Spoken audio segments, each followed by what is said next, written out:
Hello everyone, and welcome to this short overview of what's new in Vantage 2 Update 6. We added the V-Ray Clipper, which is the render time cutout object. We also added subsurface scattering with the random walk mode.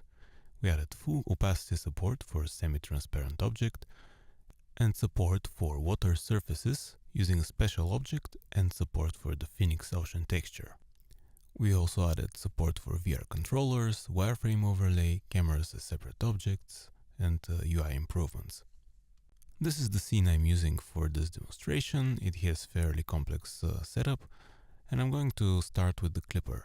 As you can see, it's clipping the whole scene, so let's zoom in and position it closer to this pumpkin here. The different options, such as use objects on material or affect lights, geometry, and so on, work as expected, but I'm also going to try and isolate the mesh only for this pumpkin, or the cutting of the object only to this pumpkin. So I'm going to create an exclude set, and I'm going to add the pumpkin object to that, but it's in exclude mode, so I'm going to switch it over to include only, and only this object is being cut. The clipper also works in mesh mode, so let's zoom in on this this area of the scene here, where I have a specially prepared pumpkin with an inside carved out. I'm going to select a special object which has the Vantage logo as a positive cutout, and I'm going to use it as a mesh clipper object by creating a clipper with the selection. Now just moving the object closer carves out the geometry. Currently the material of the clipper is just grayscale, so let's adjust that. We can change its diffuse, self-illumination to achieve different results, but I also have a prepared subsurface scatter material already, so let's assign it and see the really beautiful scattering already in place. There is a light inside of the pumpkin which goes through, and I'm going to adjust the parameters, so let's have a look without the subsurface scattering. This is purely diffuse, and turning on the random walk and adjusting the depth results in different scattering depth. Changing the scattering color affects the whole coloration of the effect, and if I leave it to white, I can modify the scatter radius color, which only affects the distributed light, so to speak, the scattered light. You can achieve various types of effects, combining the two colors and the depth. The subsurface scattering material was used a lot in the scene, for example in these candles here. We can adjust its shader as well, and also in another object here.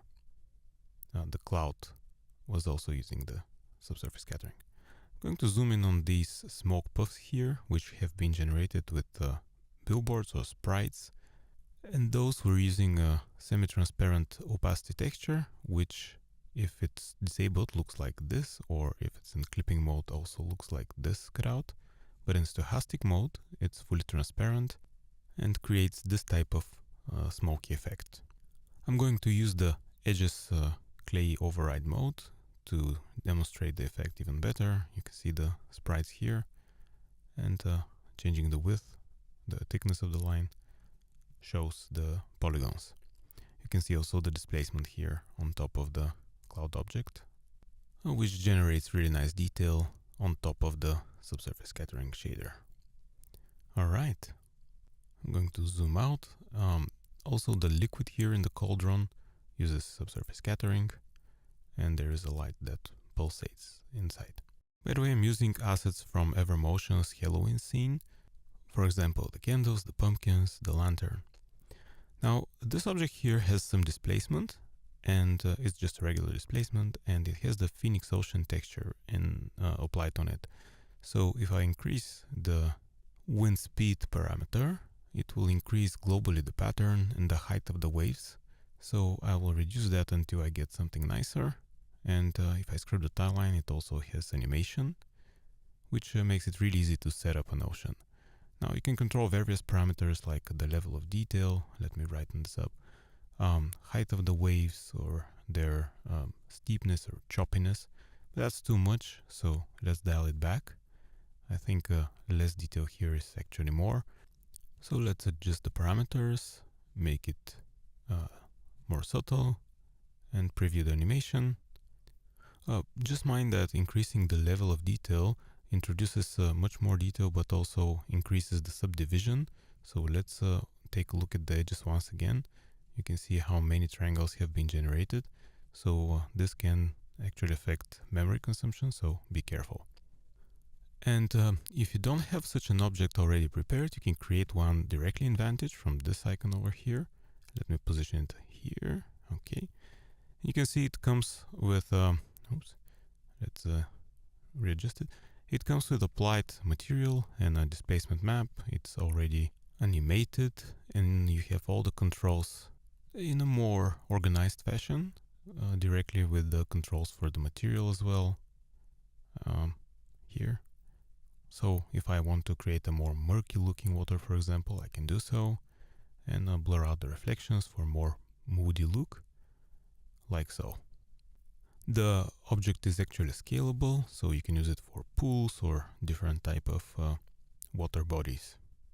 And finally, I'd like to mention that cameras in Vantage are now separate objects, and you can see them and transform them in the viewport directly, so that makes it much easier to work with them.